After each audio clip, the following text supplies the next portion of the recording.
Hello sa aking mga ka-rocketers dyan. Today is a busy day at marami tayong pa-order. Thank you, Lord.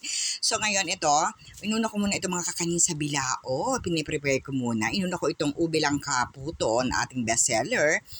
At nilalagyan na natin ng keso. At isinunod ko na rin yung black cochinta na isa rin sa ating bestseller. So gusto ko ito matapos kasi marami pa akong gagawin at lulutuin. Kaya ito maaga ay nakapagsimula na agad ako nito. So ito inalagay ko rin sa bilao, itong ating black cochinta.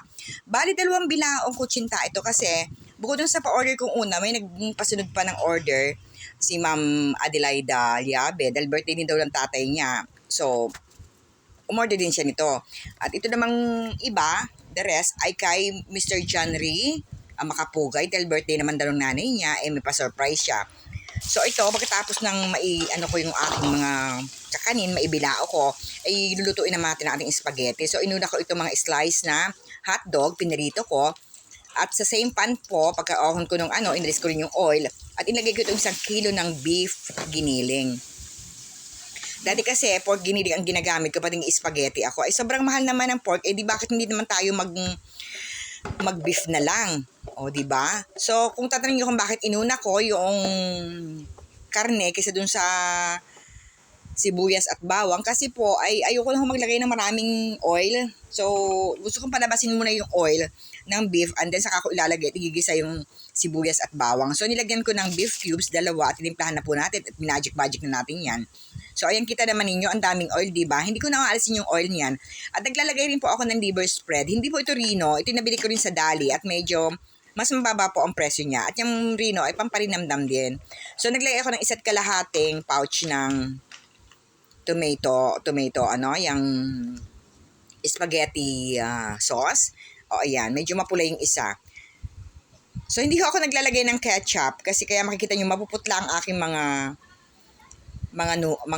basta mga pasta mapuputla. Hindi ho ako naglalagay ng ketchup kasi may katamisan. Pero dito, lalagyan ko ng asukal kasi Filipino style ho ang gagamitin natin. Kung ayaw nyo naman lagyan ng asukal, edi gumamit kayo ng condensed milk kasi lalagyan ko rin po yan ng cream mamaya. So, kung hindi ko lalagyan ng cream at asukal, so condensed milk ho ang ilalagay ko. Since na meron naman ho akong bukas na all-purpose cream, nilagyan ko na rin ho ng asukal. At nilagyan ko rin ng butter, kaunti lang. At dahil nga sinabi ko na marami ho oil. At din naman sa kabilang kalan ay ako nagpakulo ng tubig at niluto ko ng 1.5 kilo na spaghetti noodles. So, itutuloy natin po itong sa ating spaghetti sauce. So, ayan, lalagyan ko na po ng cream. Again, kung hindi nyo gustong lagyan ng cream at saka ng asukal, ay di condensed milk ko ilagay ninyo. So, kita nyo maputla, hindi ho yung mapula. Ayoko kasi na mapulang spaghetti. Bakit ba? Ewan ko, basta ayoko nang mapulang nilalagyan ng ketchup. So, ayan. O, kita nyo, nalahukan ko na yan, hinuluan ko na yan ng sauce, nilalagyan na ulit natin ng sauce sa ibabaw. O, ayan, ready na po yan. At nagmamadali ako dyan kasi may cake pa po akong gagawin. O, yan, nilagyan ko ng parmesan cheese at bubudburan po ulit natin ng marami ulit cheese para appetizing naman sa look niya. So, ayun nga, ang sabi ko, may gagawin pa po ako. Ay, 11:00 na ho dyan. 2 o'clock ang pick up niyan. Hindi ko pa ho na aayos ang cake.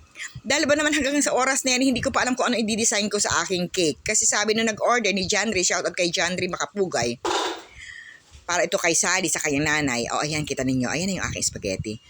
Ay sabi niya, bahala na daw ako sa design ng cake. So, dyan pa lang sa oras na yan, iniisip ko rin po ang aking i-design sa cake. So, ahead of time naman, the day before, inayabay ko na yung cake niya. At chiffon po ang cake niya o tinapay ng cake niya. Kasi hindi na ho ako masyado nag-aanat. May kamahalan ho ang Choco Moist kasi mahal ho ang kokwa. The last time na bumili ako ay 950. Parang 1,000 na po ang kilo ng kokwa na ginagamit namin sa cake. So, ito, nag-icing na po tayo. Matapos kong nalagyan ng filling at saka makram coat, ay nilalagyan na natin ng frosting. At medyo nag-struggle ako sa magpapakinis dyan ng cake. Kasi iba hong frosting yung nagamit ko, medyo malapot. So, ayan, dito pa lang, medyo nagkakaroon na ako ng kaliwanagan sa isip kung ano i-design ko kasi nilagyan ko na ng kulay na ganyan eh. So, nai-imagine ko na ito, pwede ito. At ito nga ahead of time kahapon ay, ayan, nilalagyan ko na rin yung, inuna ko na ito kasi nililinaw ko pa yung aking utak. And then, kagabi, may mga details na po ako ng fondant na ginawa para naman sa cake. So, ito yung fondant na ginawa ko kagabi. Ayan, naglagay na ako ng kaya gumawa na ako. At ito, inilabas ko na yung mga bulaklak ko. Marami na mabibili ng bulaklak, mga artificial flower. Pero may kamahalan din po ang mga artificial flowers. Kahit na po artificial at hindi fresh, ay medyo may kamahalan. Marami na mabibilhan dito, dyan sa Novo, sa DIY, marami pong mabibilhan ng artificial flower dito. At marami po akong snack dito. At yun ang ginamit ko. So, ito naluto na at ready for pick up na mga mare. Ayan. At ako medyo nalulumbay kasi ito ay advance payment. So, kapag kinuha ito, ay wala na ako talagang pera.